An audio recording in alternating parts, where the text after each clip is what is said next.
Holy Mamet cannoli, it is time for Glengarry Glen Ross to return to Broadway. Let's talk about it. Hi friends, if you're new here, my name is Katharine Quinn. I am a 30-something living and working in New York City. I run a social media company called And That's Showbiz. We market Broadway shows. We currently do social media and partnerships for The Great Gatsby and social media for Maybe Happy Ending. New projects coming in all the time, so if you don't want to miss a thing, make sure you hit that subscribe button.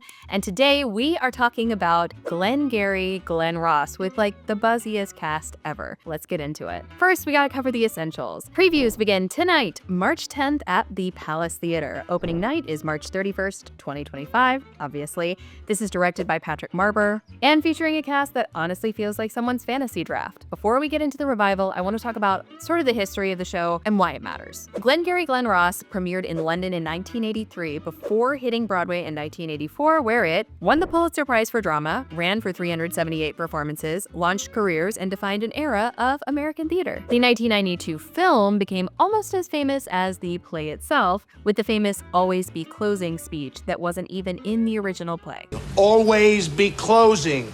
Always be closing. But what makes this play endure is how it captures the absolute desperation of these Chicago real estate agents who will stop at nothing to close a deal. It is capitalism at its most raw and human.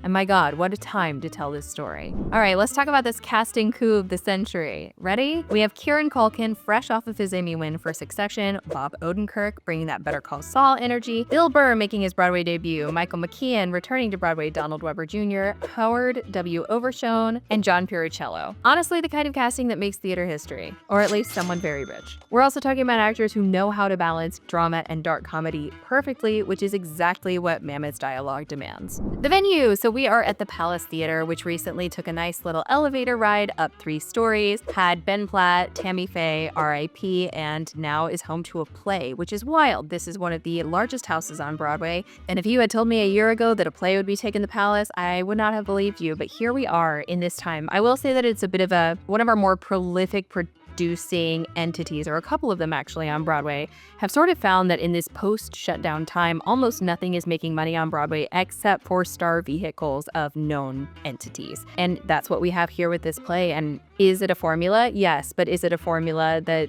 can be done with artistic merit? Absolutely. Do I want to see Kieran Culkin on Broadway? You betcha, of course I do. But again, this theater has 1,743 seats for a play. Insane, and they'll probably sell. Okay, let's talk about historically how this has been received on Broadway. So 1984, the play premieres and it runs for over a year. Joe Mantegna wins a Tony for his performance. Then there was a 2005 revival with Alan Alda and Liev Schreiber. Then a 2012 revival with Al Pacino and Bobby Cannavale. And importantly, each moment has sort of met its era. So in 1984, it was Reagan-era capitalism. In 2005, it was post-Enron. In 2012, it was post-financial crisis, and in 2025, I don't know, is anything going on with our political or economic climate right now?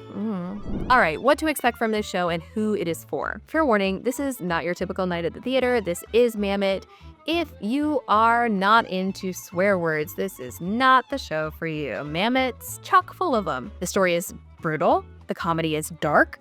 The running time is tight, about 2 hours. Every character is morally compromised. So again, if you're a fan of Succession, you are in the right place. And you might leave questioning everything about American capitalism. Oh my God, this makes me think I might actually like Mamet. Historically, it is so not for me, but now I've just sort of convinced myself to see it. Why have I done that? I love this cast, and I do love a takedown of American capitalism, but like bro shows, sometimes I'm just like, I don't know. I might have to see this. I would love to see this. I probably can't afford to see this. Let's be so honest. Anyway, are you gonna see this show? Are you dying to get tickets? Are they $4 million?